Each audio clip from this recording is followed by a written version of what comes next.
think for the first few years, success for me was impressing my dead dad, showing him that I could do it. Know why you're doing it. Understand that it is a business. Did you assess your risks or anything like that? I didn't really do much research, I just said I'm sick of drinking shit beer. Brand was me and I was the brand. If you're doing 80 hours a week, something's not working properly. How did you sort of scale this? There was no structured approach to scaling in the first few years. It was just make this into a viable business. If I'd known certain things that I know now, I might not have even started it.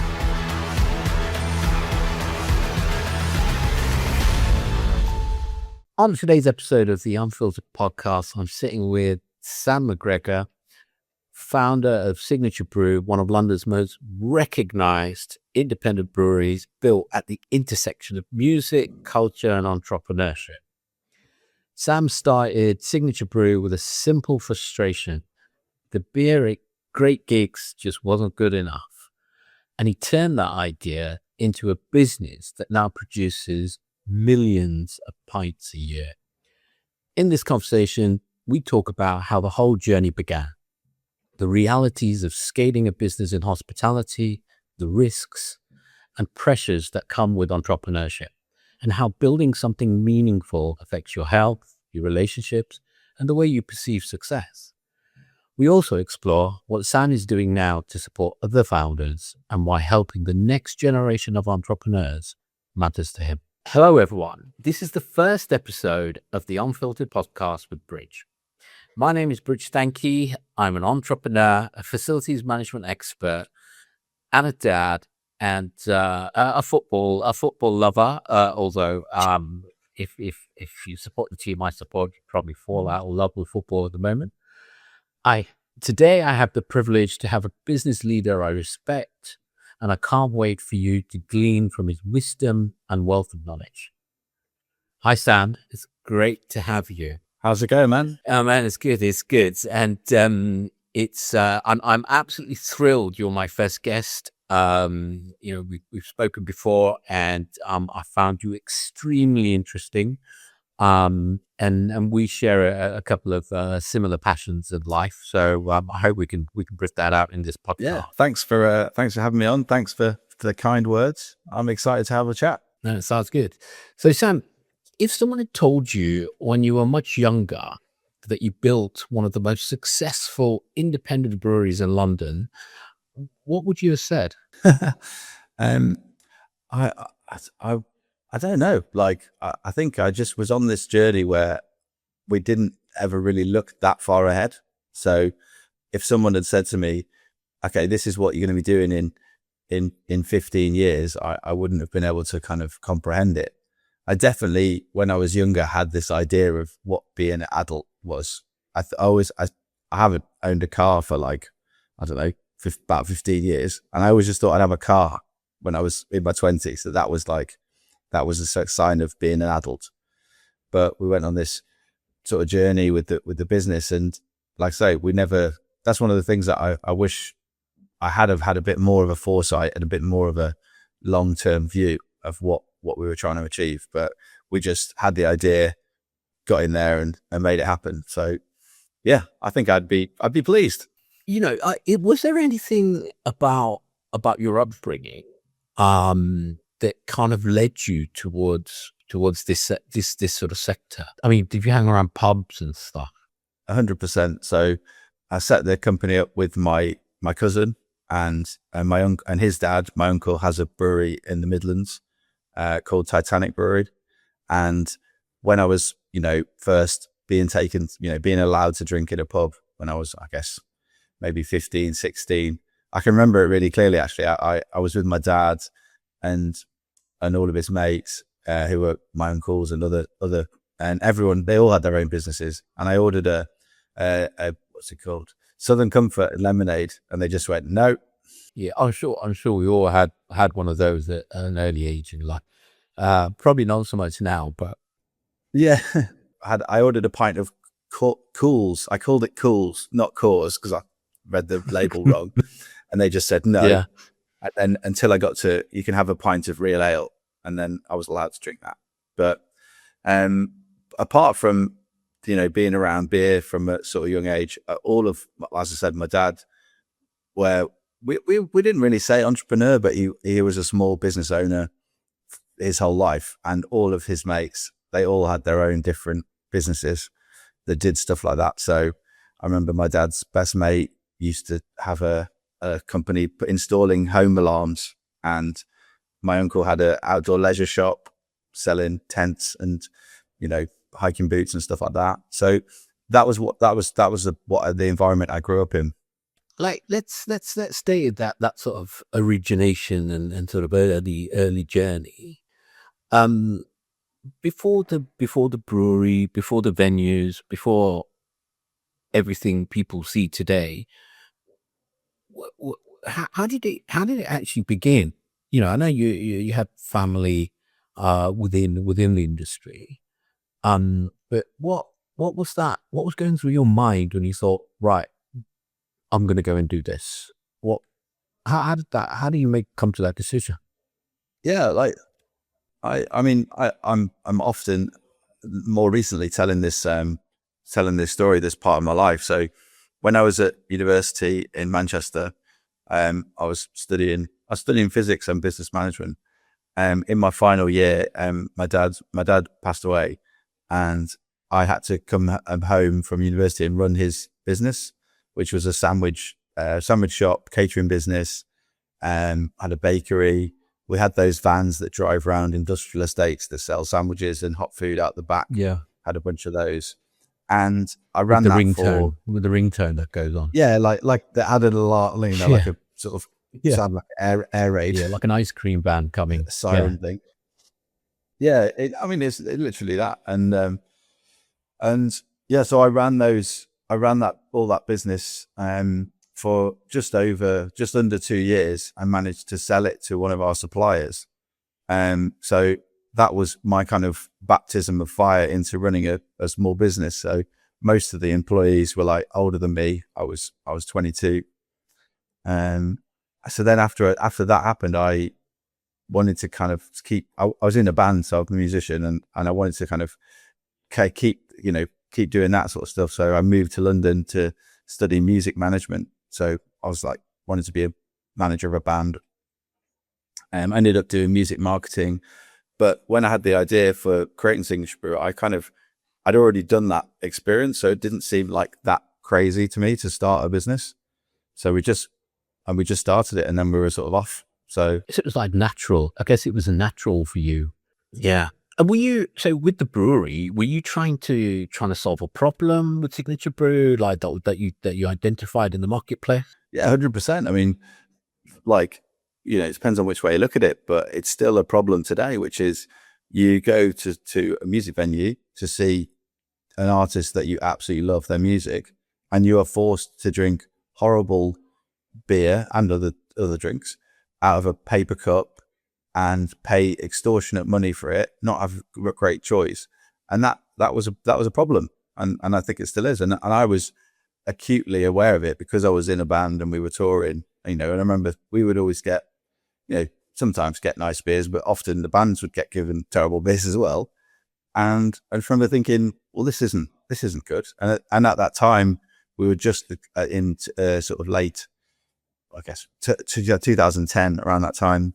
2011 was when Signature Brew started. We were starting to get the American craft beers coming to the UK, and it was becoming a thing, and it just wasn't available if you were watching live music. So that was the problem. I didn't really do much research. I just said, I'm sick of drinking shit beer at gigs. Does anyone else feel that? And everyone was like, yeah. People still say yeah. So did you like assess your risks or anything like that? Did you sort of sit down and go, right, I'm going to go and do this. These are my risks. No. So you just went straight into a hustle, right? You thought, right, I'm just going to hustle my way into this. Well, the first thing that we did was we should have spoke to pubs and bars, because, before we started doing it. But the first thing we did was asked some bands if they wanted to make their own beer. Now that's often a very easy conversation to have, because the answer is usually yes. And we're like, right, well, we can make that happen. So we had pretty long line of artists straight out of the gate. And we were like, do your fans like drinking beer? And often the answer to that question is yes as well. So we're like, right, well, there's the audience. There's the total addressable market. We'll sell it to those people. So that was the first, like, maybe about 2 years was just doing that. So we'd create a beer with a musician or a band, sell it to their fans, sell it at their gigs, and see what we could do. Like, selling beer online was not a thing then either. So we managed to get, a warehouse to dispatch the beer. We first ones we did ourselves, and then we got a warehouse to dispatch the beer, and a few kind of legal things around that. But yeah, it was that there was no research, to answer your question. Yeah, so you kind of just sort of, I guess you're in an environment, you saw an opportunity, and I guess you're doing it more so for yourself and your friends to have beer that they want to have at music venues. And how did you then take that, right, and scale? Because that's the challenge, right? And taking something that's working, it's there's certainly demand for it. But how did you then sort of because especially in hospitality, there's thin margins, there's physical production needs, it's compliance. How did you sort of within that sort of sector scale this?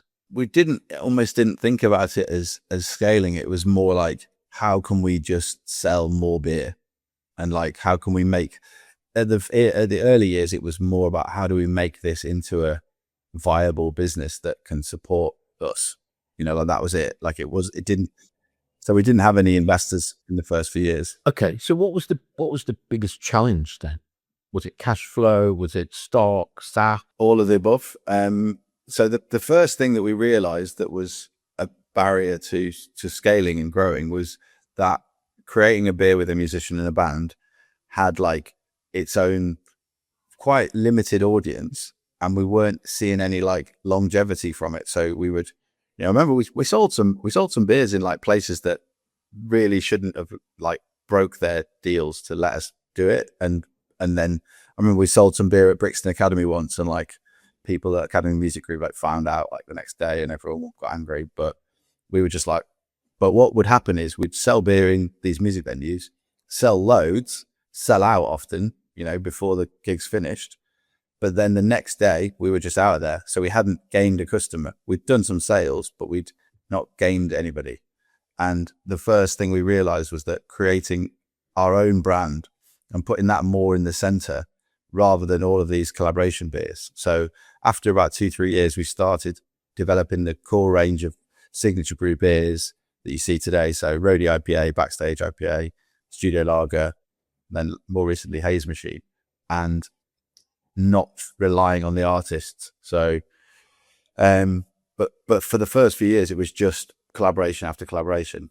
So, but yeah, like I say, like there was no like structured approach to scaling in the first few years. It was just make this into a viable business. And do you think that if you had that structured approach, that things would be better? Or do you think that hustle is actually needed in breaking into markets? I think that you benefit a little bit from a certain amount of naivety. From like, if I'd known certain things that I know now, I might not have even started it. But but at the same time, like it's about defining what success is for you at that time. Yeah. So, And what was that for you? Well, I say this sort of flippantly, but I really mean it. Like for me, and it took me a long time to realize this. Like, I think for the first few years, success for me was impressing my dead dad.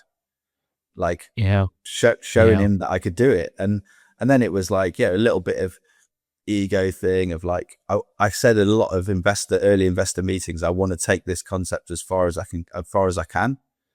And that means I wanted to prove something. Yeah. And that was driving you, wasn't it? That was the thing that was driving you. Everyone, I guess all entrepreneurs, need that drive to prove point, or they need to do it because of certain circumstances in their life. Yeah, I think I wish I just had addressed it a bit earlier on. Like I wish I'd just been able to talk about it more and say, why are we doing this? Like what? And then you could define the success a lot easier. Was there a point over that period where you seem to be doing a lot, right? I think that did you realize, at what point did you realize that you needed a team or a leadership team around you to kind of help you either not burn out and put more discipline, I guess, into the business model that you sort of created? At what point did you sort of think about that? I think that probably came in about 2040, like after 3 or 4 years. So myself and co-founder Tom, who's my cousin, between us, there was another founder at the beginning called Dave, and he stepped back from the business after maybe about 5 or 6 years, and he did lots of the marketing stuff. And we kind of got our mates to do like little bits of favors, and we gave some shares to our friends at the beginning. But in the early days, we really could do it between us all. So, I would do like the music side of things. I would do all the sales. I was in charge of the marketing, and Tom would do oversee making the beer or make the beer himself, packaging, logistics. And that's how we sort of divided the work. And then as we got a bit bigger, so the leadership and team was almost like family and or people you knew. Our first hire was in like our first like full-time employee was a bookkeeper, and like it's so funny, like it's pure, like you could make a sitcom of this. Like she basically was a trained bookkeeper, so she was coming into the office every day to do bookkeeping, but she was also running a dog walking business. So the first day she comes in with a dog, all right, no worries, and this is like a tiny industrial unit with a brewery in it and a tiny office in the back. And first day she comes in with the dog, and every day she just came in with one more dog. So like at the end of like the second week, like a different dog every day? Yeah, different dogs, but increasing amounts of dogs. So she like brought 5 dogs one day into the office. She tested the waters. So she tested the waters, and she thought, oh, this is all right. I remember it so clearly. Tom was like, who's going to do it? Who's going to fire her? And I think he did that. He did that one. But yeah, that didn't work out. But the first, like, I guess the first leadership roles were quite a bit of time after that. So like I was like head of sales for a while. We hired one of our mates to be head of marketing, and he was great. He was with us for ages. But yeah, we had a head brewer. So that was an important step forward for someone who has like super like nerdy skills of just making beer.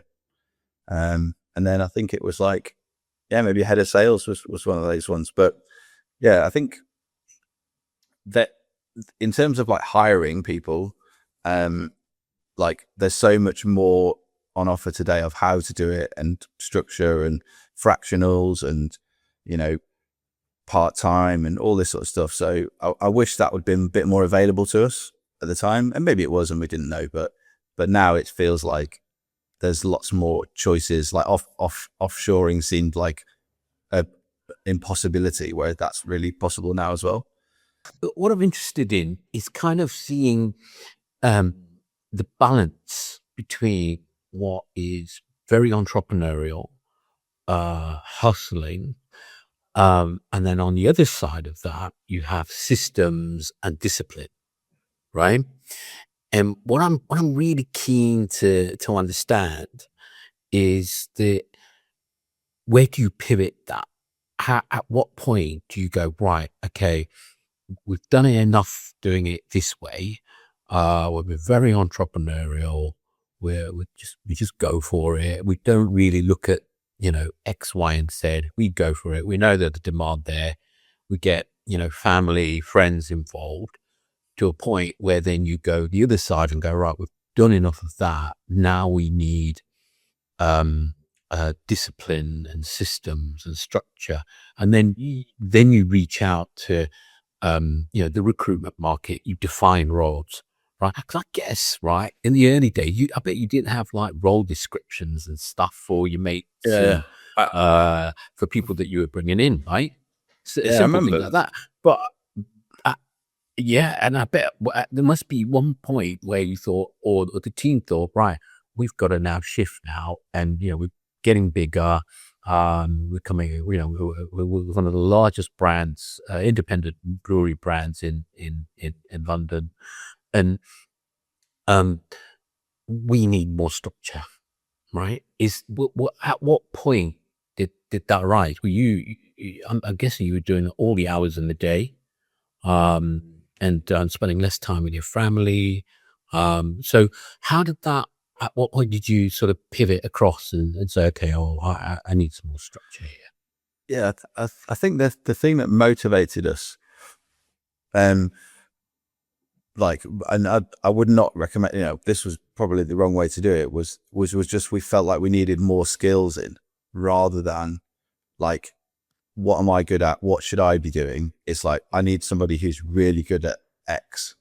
So, instead of, actually, we need somebody who's got a bit of oversight, somebody who's got experience or can do some strategy stuff. It was, right, I'm not as good at sales as I should be. I need to get a better salesperson in, and they're going to cost more.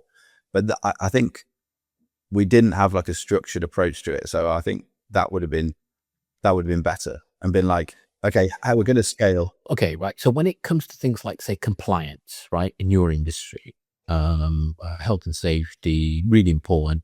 How did you guys cope with all of that, with all these buzzing entrepreneurs within the team? Who was sort of responsible for that, and how did you decide that this person's going to be responsible to ensure that we tick all the boxes when it comes to licensing, etc.? Yeah. So when we first started, we didn't have a brewery for the first 3-4 years. So we built our first brewery in 2000, at the end of 2014, and start 2015. So we'd been going for about just over 4 years. No, just 3.5 years when we first had our own physical site where we were producing beer. So during that process of like getting the equipment, that was when we learned more about the sort of compliance and accreditation that you need to produce a food and drink product. And before that, it was sort of learning as we go. Like, people would say, do you have this? And you'd be like, no. We need to go quickly. Yeah, beer, actually, I think I remember early on being quite surprised at how not regulated it is. Like, I thought it'd be much stricter. And there was when we've had our first brewery, we were next door to a commercial kitchen, and they went bust, and we ended up taking their unit. And chatting to those guys, like, for food is much higher regulation than beer, because alcohol, kind of, you're boiling it in the process of making alcohol and making beer, and the alcohol also sterilizes it. I think it's considered to be, it's quite safe. So there's loads and loads of compliance. But yeah, I guess the answer to your question is, we just learned it as we went along. And that was very much Tom's department. Wow. Yeah. So you're pretty much doing everything, right? So with that, and I'm keen to home in on yourself here. What was the sort of physical, mental pressures with pretty much handling everything in the business, compliance as well, the stress of that, and how did you overcome that? What would you advise others who are going through similar phases in their careers or in their businesses? I don't think you ever overcome it. I think it's more of a way of, like, I guess I just didn't think there was any other options, if you know what I mean. It was just like, this is what it is, and we got to keep going.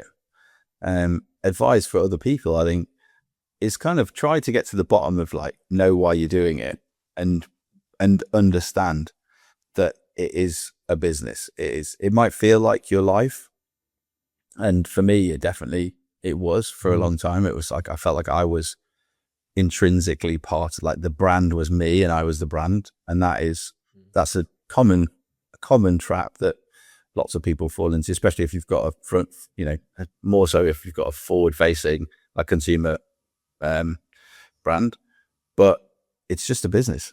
Like, and if you can get to the bottom of that quicker, then you're going to be in a better place. And just trying to step back more regularly from it and go in, what is, like, why am I doing this? What is acceptable amounts of work? Because like, it feels like the culture in the UK is like, hustle culture, grind culture. You've got to work really hard. You'll get there, push a thing up a mountain. And it's like, fucking work hard, be disciplined. Amazing.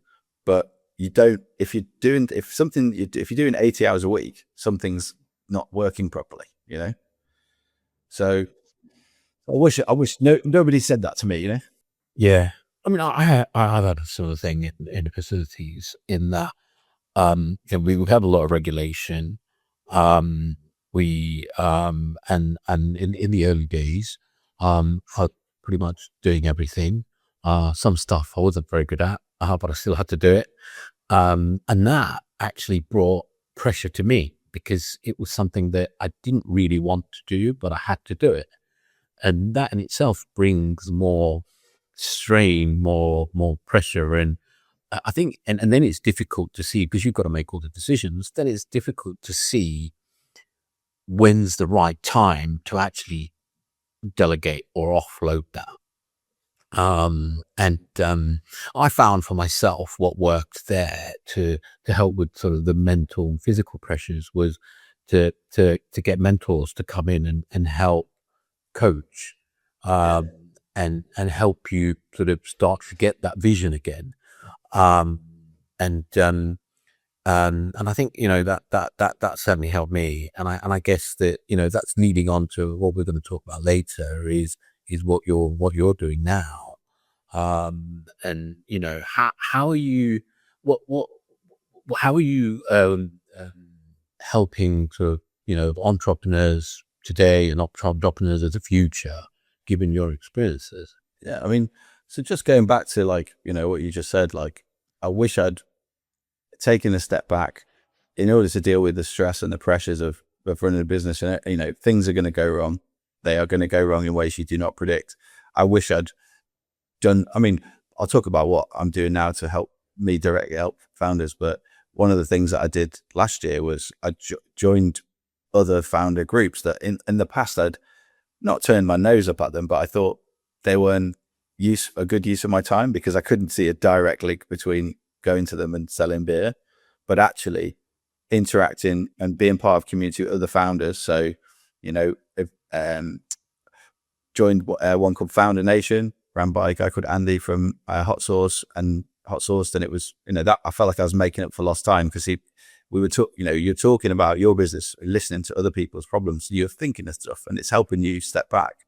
And then the stuff that Rob does at Evoke, like, was, again, I find it super useful, and I wish I'd done that earlier, because I think, you get approached to join these things over the years, and it's like, sometimes it's framed as like, this will help you sell more or do more, but actually it's about you and, like, interacting with other people. I guess it's about investing in yourself, isn't it? I think. Yeah. I know some of the groups you've mentioned, and to make a decision to engage with those and actually do that is you look at yourself and go, right, take yourself out of the day-to-day and out of the business, but invest. And when you're doing that, invest in yourself during that time. Mm-hmm.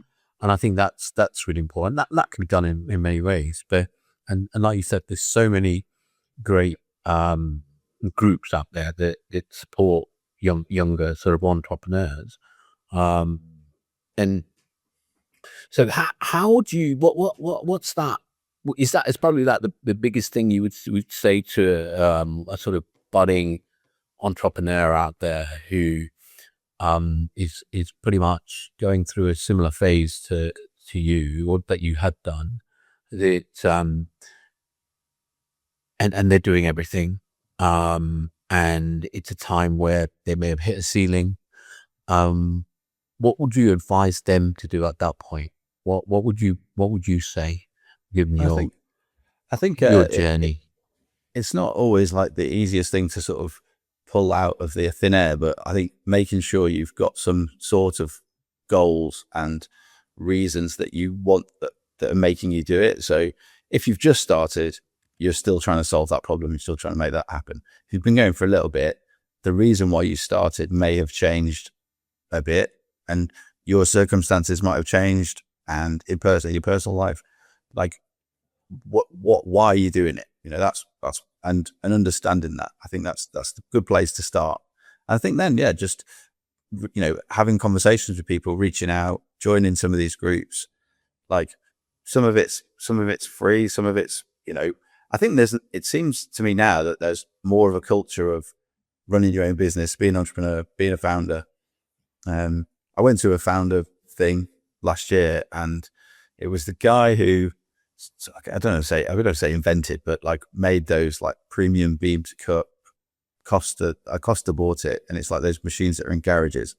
And he was there sort of doing his like story about how he'd grown and it had gone bust and it started again, all sorts of stuff. And I asked the question, like, when did you identify as an entrepreneur? And he was like, he had a really good answer, which was like kind of straight away. Like he saw himself as that.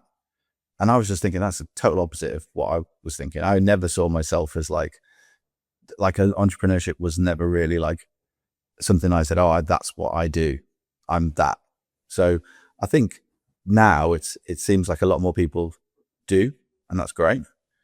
So I think that's this kind of advice I would give, which is try and know why you're doing it, and make sure that whatever you're doing is going in towards that direction. Like set yourself some goals and know what it looks, defining success. It's all of it's a lot of cliches flying around, but yeah, it's interesting that how you define an entrepreneur. I think for me, I think my son grabbed a few garden tools out the shed and started to go around where we live and charge people to do their gardening work.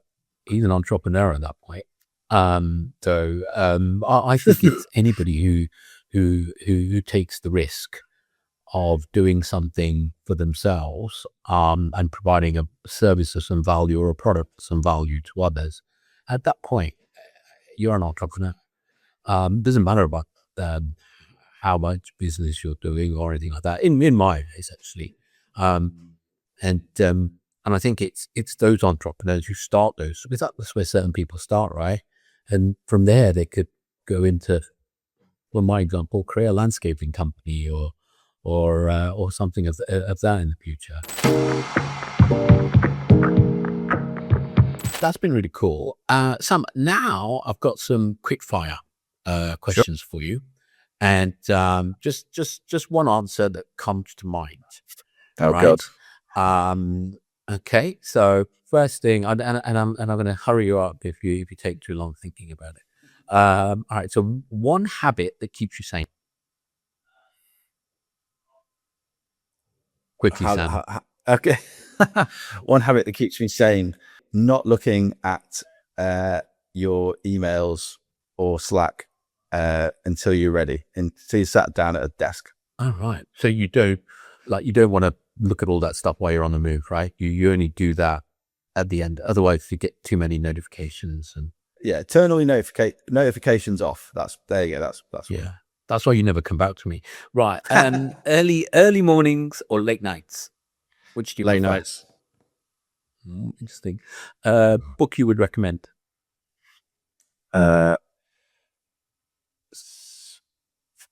Brewing Up a Business by Sam McGregor.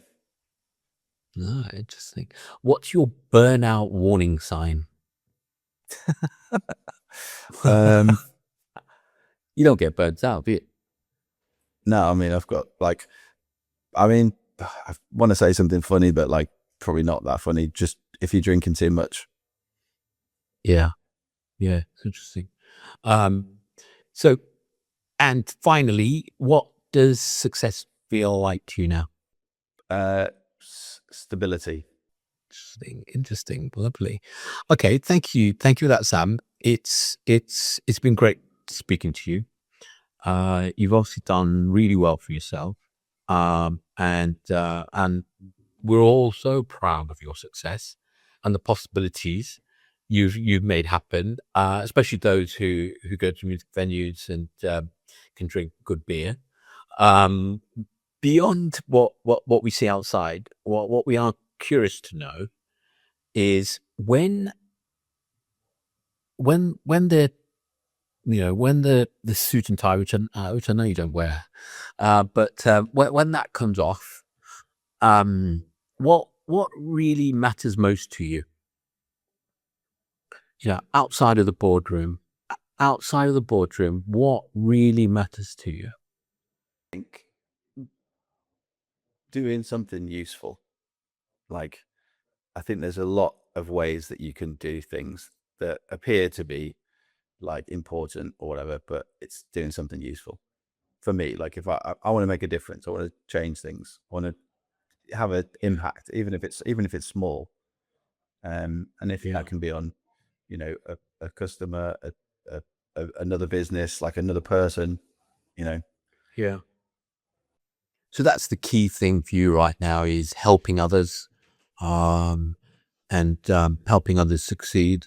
And that's great because of what you're doing with Simtosi and all the founders and stuff like that. So hopefully that goes really well. I think, yeah, if you can ask me that question,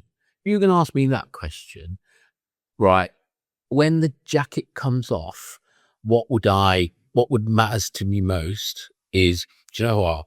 Having a great night's sleep, because that allows me to rock it the next day. I must admit, I value sleep so much now, more than new when I mattress was coming tomorrow. Have you? What are you sending me? One? Yeah, from a reputable online bed company. Oh, okay. But yeah, I'll let you know how it goes. But yeah, I think sleep is super important, and I think I'm not great at it, but I think I'm trying to get to a point where I've got a bit more of a stricter routine of like winding down at the right time. But yeah, I've started to do that. I don't eat after or drink anything after 8 p.m. Because that helps me from having continuation of sleep. And you've got to kind of you've got to switch your brain off, right? And I think that's the important thing. Sleep is, and I use meditation and some strange music that and I love music too, but this is kind of music that helps you just completely wind down. I think that's really cool. And it does help me in the mornings. I feel a lot fresher and ready to go. What's your main music that you listen to? I was going to say my sleep. I listen to In Our Time on from BBC Radio 2. I've listened to every episode. There's 1,000 episodes, so that's my going to sleep routine, which I don't know if it's actually that great. I should maybe try. Actually, I might try what. I might check out one of my kind of focus if I'm working playlists is the Relaxation Room by Hospital Records. So it's like a kind of mix of down tempo and more chill drum and bass, and that's really good. Oh no! So I recommend that. Yeah, and I know you love your drum and bass. I know you're a big fan of that. Okay, mate. So finally, who would like to hear? Who do you know anyone who'd like to hear their sort of unfiltered stories? Someone we can interview for another episode of the podcast. Know anyone? Yeah, for sure. Please let us know. I will do. Like, there's other people out there who are at different stages of their business journey, and I think the more that we share our stories with each other, we can help each other. Like, have a good time. But yeah, I think especially for this podcast, what we want to do is we want to keep it real. We want to keep it authentic, and because I think an entrepreneur's struggles are real. It's not all fun. It can be extremely challenging, extremely risky. But we do all sort of share, doesn't matter what businesses we're in or sectors that we're in, we do all share common themes of those challenges. And I think it's good to help to share, solutions and experiences which can help others, others strive or others get into business. So yeah, look, Sam, thank you so much for that. No, thank you. I'm honoured to be the first guest. Get me back in when you get to 100. Oh, yeah, of course I will, mate. Of course I will. And we might do it in a different venue, which I think could be really good. Maybe I'm on that yacht that you've got, which would be nice. Yeah, you'll have to invite me on that. Hey, what do you think of Sam's story? I personally love that Sam kind of just went for it. I think early on, he wasn't phased by any of the challenges. He kind of picked things up and learned as he went along. He had he brought people he trusted within the business, and then identified that to scale he needed some discipline and systems. But he wasn't phased by any of those challenges. And I think one thing for entrepreneurs is never to give up. And I think that's something that you can certainly see in Sam's journey. So how about you? What part of the conversation made you pause for a second? Drop it in the comments. I'd love to hear it. Also, remember to subscribe and stay close. Another episode of Unfiltered is coming soon. See you later.